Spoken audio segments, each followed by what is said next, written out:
if what we call public opinion was just a manufactured narrative that makes it easier to convince people that if their views are different, then there's something wrong with that, or there's something wrong with them. Spending is a tax. As soon as the government spends money, eventually it's a tax. Sometimes we put a direct tax on the people, sometimes we borrow the money, and sometimes we print the money. Freedom and the dignity of the individual have been more available and assured here than in any other place on earth. The Patrick Riggins Show. And now your host, Patrick Riggins. All right, opening the show today with one of the latest songs to be released by the band Beware of Darkness. We played it a couple of other times as segment openers, but I think this is the first time for a show opener. That song entitled How. You're listening to one of the fastest growing shows on the radio dial, The Patrick Riggins Show. Here you get a viewpoint not often heard from these days, that of the original American values of freedom and liberty. This is the premier show of the Libertarian Lighthouse Radio Network and is heard locally here in Knoxville, Tennessee on News Talk 98.7 WOKI. And speaking of howling, we've heard a lot of it this week from the ruling establishment in Washington, haven't we? I mean, really, how dare we, the citizens of this country, speak up against our rulers in the government? Senator Majority Leader Harry Reid even stated that the people wanting to stop Obamacare are anarchists. Anarchists! How dare we oppose anything the government is wanting to do? You know, this isn't Democrats against Republicans anymore. This is the government against the people of this nation. We have Republicans who say this is bad legislation. Democrats too. Liberals have even come out against it. And polls consistently show the country doesn't want this. Oh, but we're, supposed to just sit out here and shut our mouths.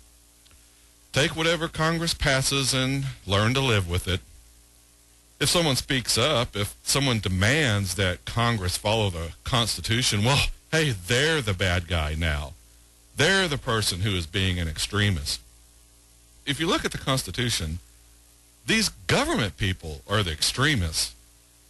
If you're proposing something that isn't in the Constitution, then isn't that the definition of being an extremist? You're trying to violate the rules that we've all agreed to govern our country under. This country wasn't founded on taking money from one individual and giving it to another in the form of charity.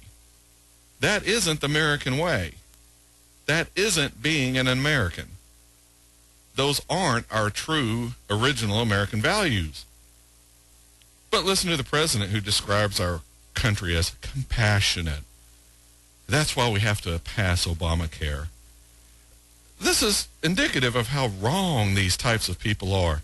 From the president on down, through both major political parties, all the way down to the individual who's arguing for this piece of unconstitutional BS.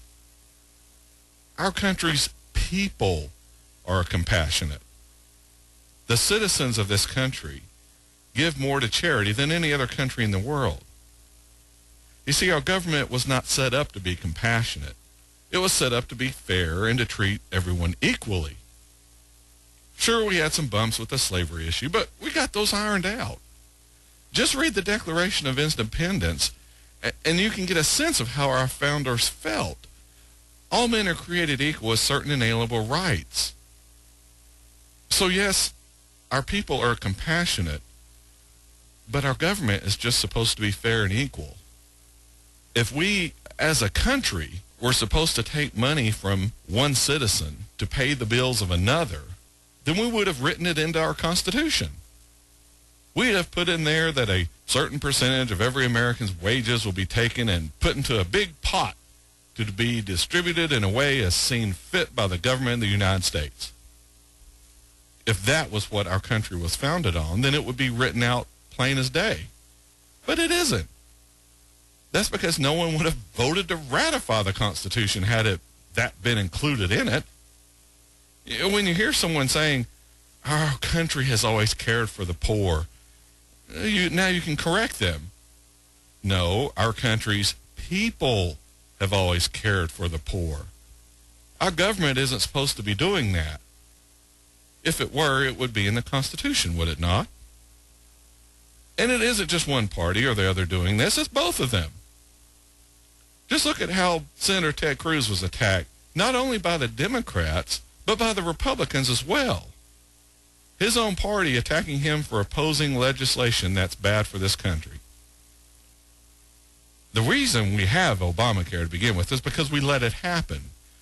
The American people let it happen. Everyone who is sitting around not calling their congressional representatives, not attending their town hall meetings, not pestering them to vote down ridiculous, unconstitutional legislation like this, for everyone not doing any of those things, this is your fault. But hey, don't feel bad. You also share the blame with everyone who didn't vote in the last election. This is why I was telling you before the last presidential election that you need to be sure and vote. I was on a talk show last summer before the election and was asked about that. What did I have to say to people who didn't want to vote for Obama, but didn't want to vote for Romney either? And I told them, vote for whoever you want, even if it's a third-party candidate. But by all means, you must go vote. You could have voted for any number of alternate candidates instead of not voting at all. You know, I've preached over and over, and I still do. Politicians look at voting returns. If you aren't voting, then you aren't going to be worried about, or they're not going to be worried about doing whatever they want. They know there isn't anyone going to hold them accountable because the turnout is so low.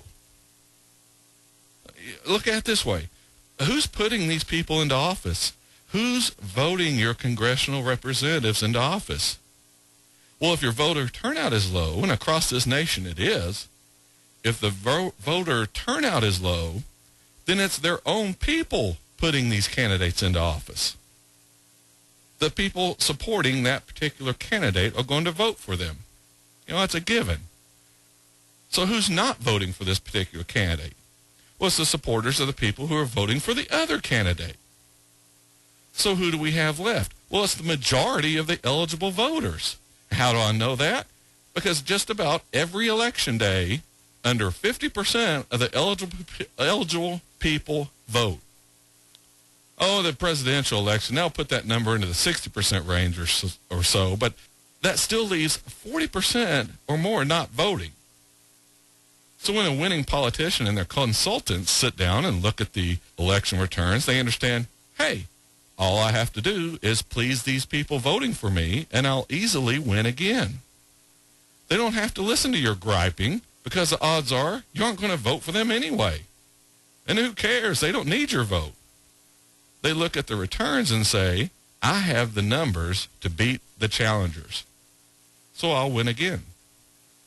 If they are just about assured a win, and the high reelection rate for incumbents, it points in that direction, then do you really think they're going to listen to what you have to say? Of course not. This is why I say your vote is never wasted. If that same winning politician and their consultants sit down and say, well, we pulled 50% of the vote, but our primary challenger pulled 41%, and the third parties pulled 9%. Don't think for a moment both sides don't take stock of that possible 9% that would help them win the next election. The bigger you can make the third-party voting bloc, whether it be the Libertarian Party, the Constitution Party, the Green Party, whatever, the bigger that bloc is, the more attention both major parties are going to pay to those people. Why do you think Washington, along with all these conservative show hosts, why do you think they're all tripping over themselves to either attack libertarian ideas in case of Washington or embrace them? It's because they see the polls. They see the rising unrest. They see the support for people like the Tea Party candidates. They see the debate moving in that direction.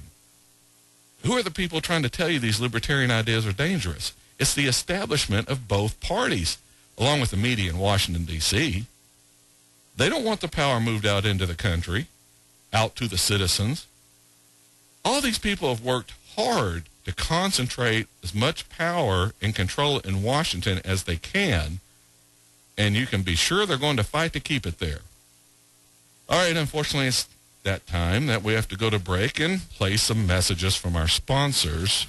When we come back, we'll talk a little bit more about Obamacare, as well as some other things before the half-hour break. Join us in a couple of minutes here on The Patrick Reagan Show.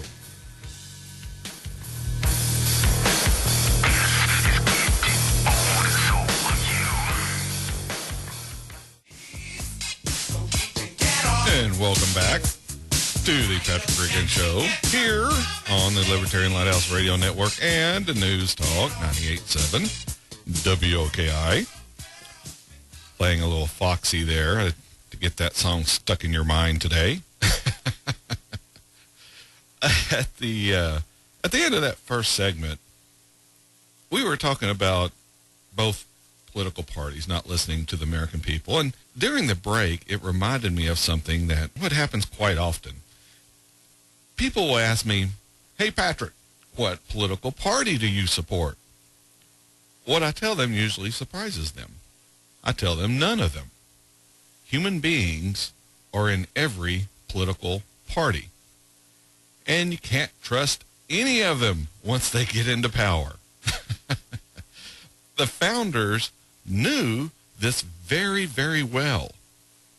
Even though our government doesn't abide by it, why do you think we have a constitution? It's because it's not human. The founders thought, hey, if we write this stuff down, there'll be no mistaking what we mean. The Constitution, it can't change its mind and decide to erase the Second Amendment from itself. It can't write in permissions to itself to allow the government to meddle in places it's not allowed. The Constitution allows what it says it allows. It has no opinion. It's just a sheet of rules. People are the ones who take those words and distort them to try and argue for more government power. People are the ones who are appointing themselves in charge of areas the Constitution doesn't mention or allow. It's people doing all of this. Human beings. I mentioned it before a couple of weeks ago. Government isn't this big amorphous entity out there. That's what your congressional employees want you to think. It's only people. That's it.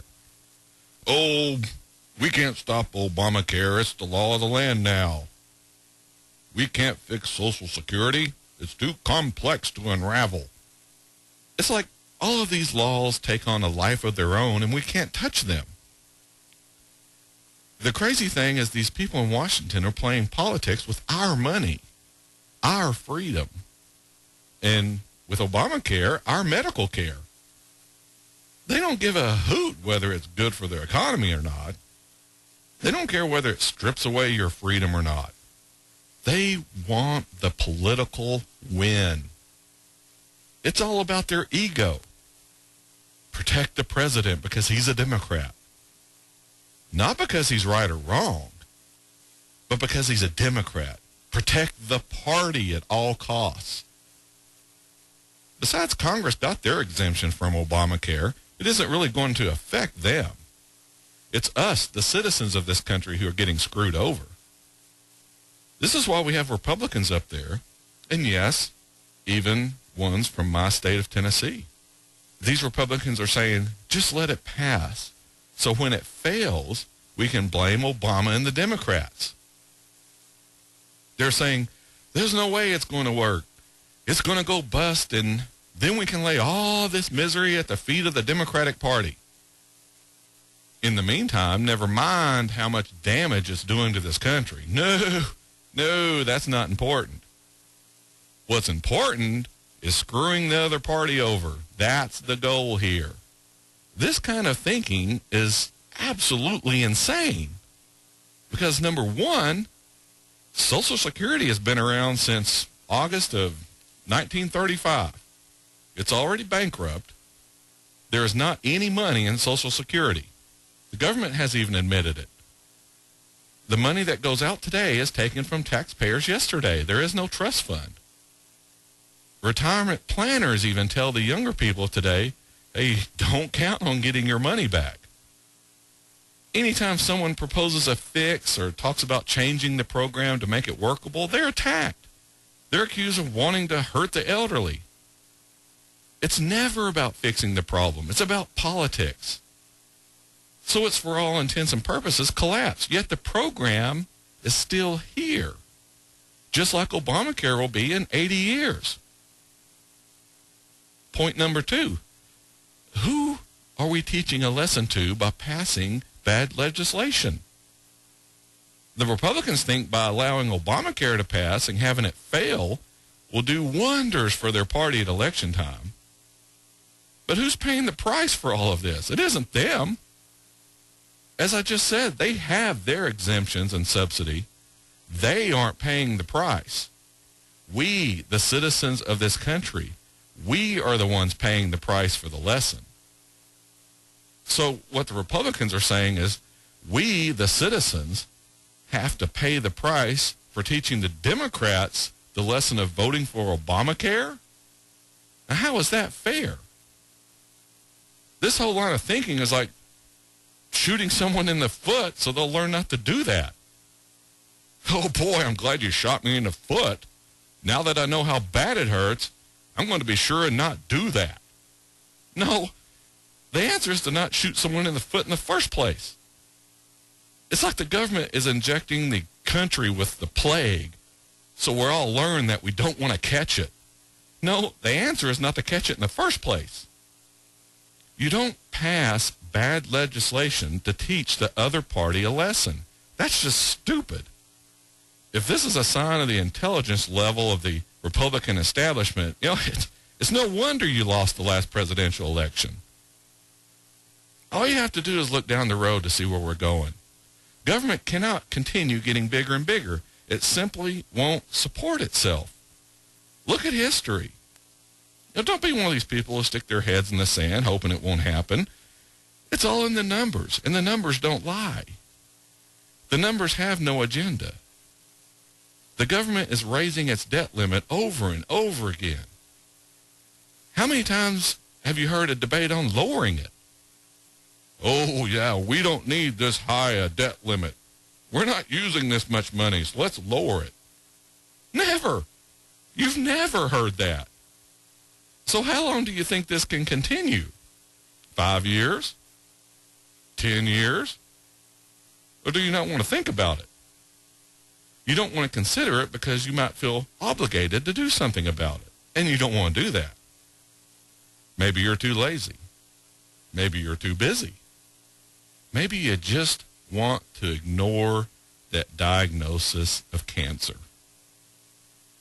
If I ignore what the doctor said, it'll just go away. After all, I didn't know I had it yesterday, and I felt fine. Now that the doctor told me my diagnosis, now everything has to change? No, I feel fine, so I'll just ignore it. That's what you're doing when you hear the alarm bells ringing on all of this, yet you don't do anything about it. You don't attend political meetings. You don't email or call your employees in government. You just want to go back to what you knew yesterday. You want to go back to living as you did before that bad news from the doctor. Along these same lines, I heard something else this week that I want to point out, and I ran into a lot of people who listen to this show, and I get quite a bit of email about it as well. And I also listen to quite a few different talk show hosts. I like to get a wide variety of viewpoints. Usually don't agree with any of them. But one thing I've heard just almost across the board lately is when people are complaining about the economy not doing well and the job market's not that great, and besides the government spending too much, and people will say, well, I'm out here working to make a living, but I'll look around and see all these people who don't work getting their free food stamps and their free housing and their free cell phone. I just don't think that's right. But as I keep on listening, or even talking to people who grab me on the street and say this, they'll eventually get to the fact that I make too much to qualify for those programs. I tried applying, and they said I make too much money to get a free phone or food stamps. When I hear this, I just want to say, so you don't have a beef with the wasteful program so much as you're upset you don't qualify for it. That's your real problem with it. It isn't so much that you think it's wasteful, you're just mad you can't be a part of it. It reminds me of the old line, there either needs to be less government corruption or I need to be a bigger part of it. You aren't so worried about the government spending money on something you qualify for. It's the free stuff that you can't get. That's the places we need to cut back on. I hear this all the time from people who want to cut government spending. Cut it everywhere except my program. Except where I benefit from it. We can't touch that area. But cut everyone else's programs. That's all wasteful spending for sure. This week I was actually listening to a nationwide conservative talk show where a guy caught up saying this very thing. He was upset that he stood in line for 2 hours to get an Obama phone, but was told he made too much money to qualify. The show host even agreed, saying it was awful how working Americans couldn't benefit from these programs when people who didn't want to work can. This is how pervasive this problem is today. Even major well-known conservatives aren't really mad at the program so much as the fact their listeners can't take advantage of it. All right, we're up on the half-hour break already here on the Patrick Riggins Show. When we come back, we'll jump into some more of the events from the past week, and we'll try to cram as much as we can before we run out of time. We'll be back in a couple of minutes.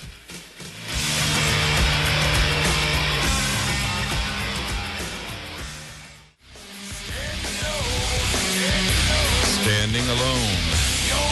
Sometimes that's what it feels like you're doing, but you're not.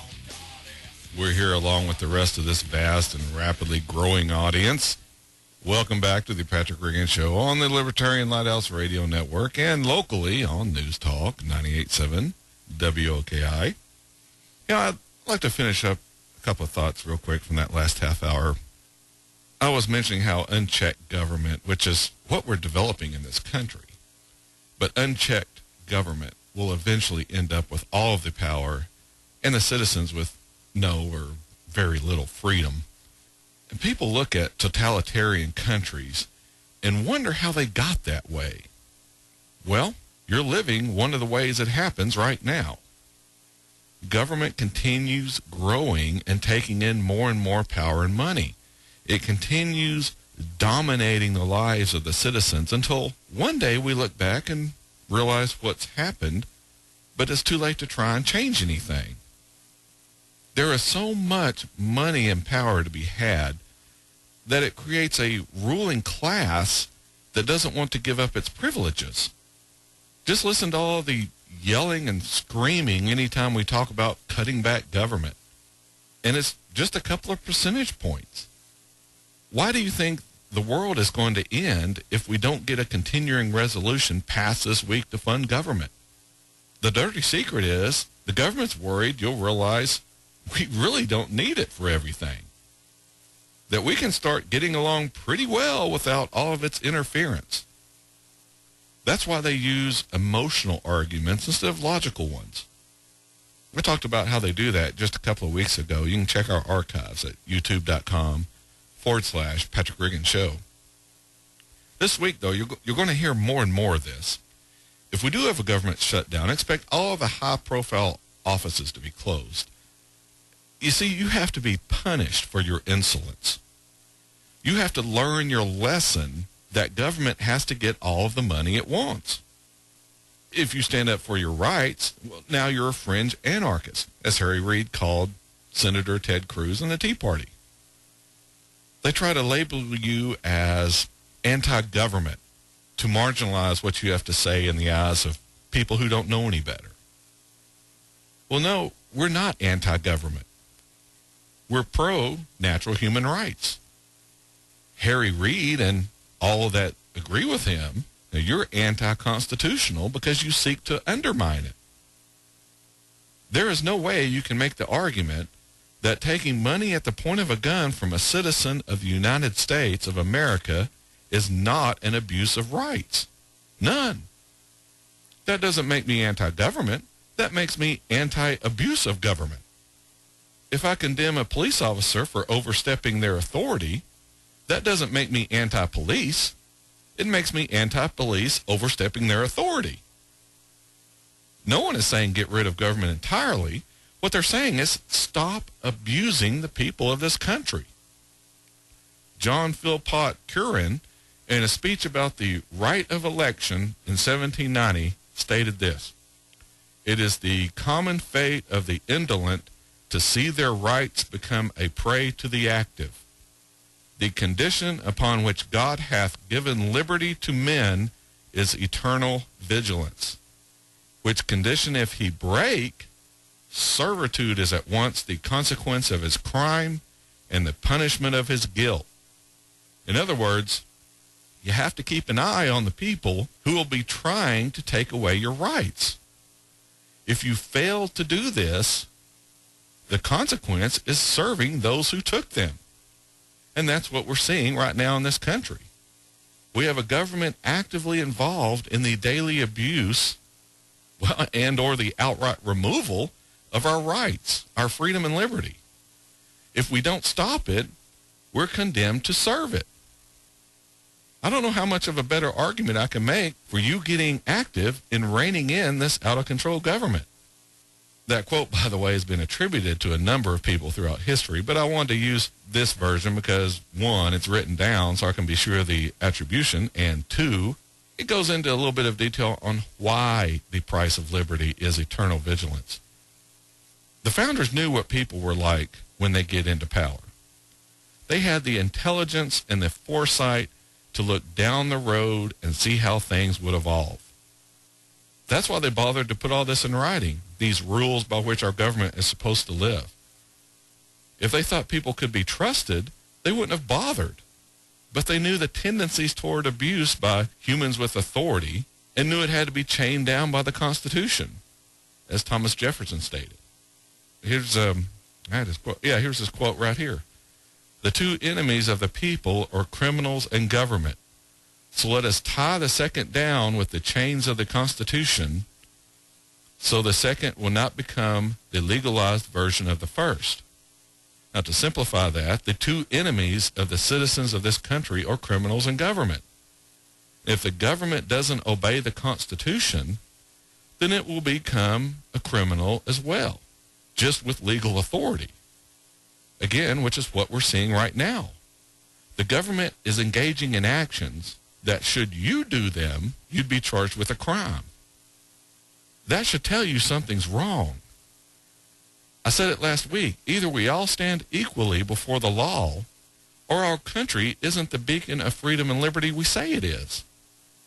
We as humans don't have a very good track record of dealing with power. We tend to abuse those over whom we have authority. You see it in business, you see it in government, you even see it in personal relationships. To re-emphasize the point, the founders knew all of this. That's why they spent so much time writing about the abuses of government, warning us what would occur if we don't constantly watch out for it. Now, very few people can deal with having authority and using it wisely. You know these people at work, people sitting on neighborhood committees, probably even some of your friends. These people start out by being elected to some position and then seemingly go crazy and lose all logic and reason. You ever wonder why most religions promote serving others, promote humbling yourself? If you want to be a leader, you have to wash the feet of those you lead. Look at cults. For the most part, their purposes are the exact opposite. The purpose there is to serve the needs of the cult leader. Give him all of your money, or her all of your money, all of your worldly possessions. Does that not sound eerily familiar to government today? We have this cult of government. We have this exalted leader, not necessarily the president, but just government in general. It's living off the hard work of the subjects, almost like a king. We have the media who buys into this cult and operates as the propaganda arm of it. Now, not all media, but the mainstream media certainly bought into it. Their job is to sell to the masses the dictates of the cult leader, in this case, government. This idea that government can do no wrong, that anything the government does is legal and justified. Interestingly, when President Nixon said pretty much the same thing, everyone went crazy. Hold on, I've got it right here. Yeah, this is President Nixon. Well, when the president does it, that means that it is not illegal. When the president does it, that means it's not illegal. Here it is again. Well, when the president does it, that means that it is not illegal. I think a whole lot of people in government would add, and when government does it, then that means it's not illegal either. All right. We're up on the last break of the Patrick Riggin Show here on the Libertarian Lighthouse Radio Network and News Talk 98.7 WOKI. When we come back, we'll talk about Iran and their little nuclear program before the hour's over. Join us in a little bit for that here on the Patrick Riggin Show. We'll be right back.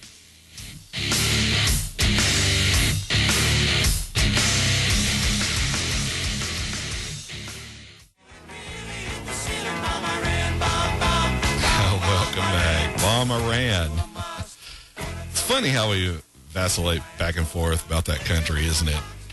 We're back here for the last segment of the Patrick Riggin Show here on the Libertarian Lighthouse Radio Network and locally on News Talk 98.7 WOKI. This week we've had stories running all through the media about Iran's new president, Hassan Rouhani, and President Obama talking on the telephone. The first time an American president has spoken with an Iranian president since 1979.